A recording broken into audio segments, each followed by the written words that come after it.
I went into Boots and took photos of everything that I would smash or pass, and this time it's not just skincare, it's makeup too. So let's start with this Avène Cleanance Cleansing Gel. I've been seeing a lot of ads for this on TikTok lately. Whilst I really like the brand Avène, it really annoys me how they try to own the sensitive skin space, but they put fragrance in about 70% of their products. And this one is no different. Just because you have oily skin doesn't mean you don't have sensitive skin. In fact, most people who have oily skin also have sensitive skin. This contains a bunch of fragrance and it's actually quite expensive. It really doesn't do a lot except strip your skin and potentially irritate it. Because it's just so bang average, for me it's going to be a pass. And if you're looking for a better alternative, I can definitely recommend the Aveeno Oat Cleanser or the Dr. Sam's Cleansing Gel or the Coats Cleanser as well. Moving on to some makeup, so this is the Maybelline Superstay 24-Hour Skin Tint. I see this a lot on TikTok and I'm actually quite curious about it myself, that's why I picked it up. Now I need to preface all of these makeup recommendations with the fact that there is probably not going to be any foundations where I'm like, yeah, this is a huge smash, except the NARS Light Reflecting one. And that's because when brands are creating a foundation, the main priority of the product is to make your skin look good. And oftentimes the ingredients that you need to make your skin look good and the foundation look good and last are not the same as ones that are good for your skin. So I'm actually going to say that this is a smash, it's a moderate smash. And that's because even though it has some things that I don't love in it, like denatured alcohol and silicons, not everyone is going to react to silicons, but me personally, I do. Even despite those things, it's pretty good for a foundation, it's pretty benign, and it is free of fragrance and essential oils, which is always a plus. So as far as foundations go, I think this is worth giving it a shot if you have clog-prone skin like me. Moving on to the Rimmel Lasting Radiance SPF 25 foundation. I think this has been around for a really long time because I'm 28 now and I remember seeing this in Superdrug when I was in year 9.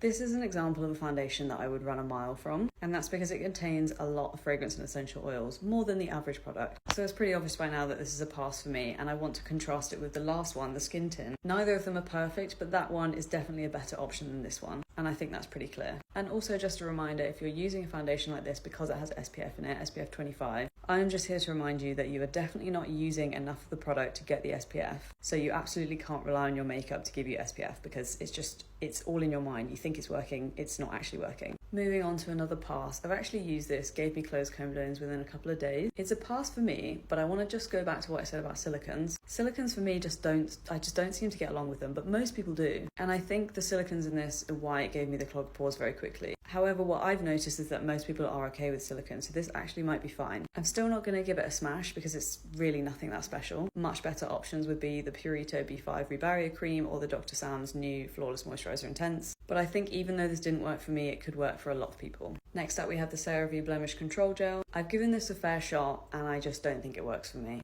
There are not many spot creams that I think work for me, and this is one of them. If you're looking for a genuinely good spot cream, the Flawless Neutralizing Gel by Dr. Sam's is genuinely the best I've ever tried, better than benzoyl peroxide. Next up we have a smash. This is the concealer that I love to use. I bought it in 2 colours, and if you're wondering, I'm shades 5 and 10, depending on whether I'm pale or extra pale. These are not high coverage, so if you're looking for high coverage, these aren't for you, but they are good if you just want a little touch up. And lastly, I saw this and I just wanted to touch on it. This is by Olay. It's vitamin C and AHA Ultra Brightening Day Serum, and on the left there's also the cream. Look at the price, it's £38. I've worked in marketing for over 10 years. I can tell you that this is a pricing strategy. A pricing strategy is where a company prices something in a certain way to make you think something about the product. When they price it higher, you think it's worth more. Skincare is super emotional. If you're in the shop browsing for something and you're really unhappy with your skin, you see something that's a bit more expensive and you think, fuck it, maybe I should just buy the expensive thing because it's more likely to work. That's what they've done here.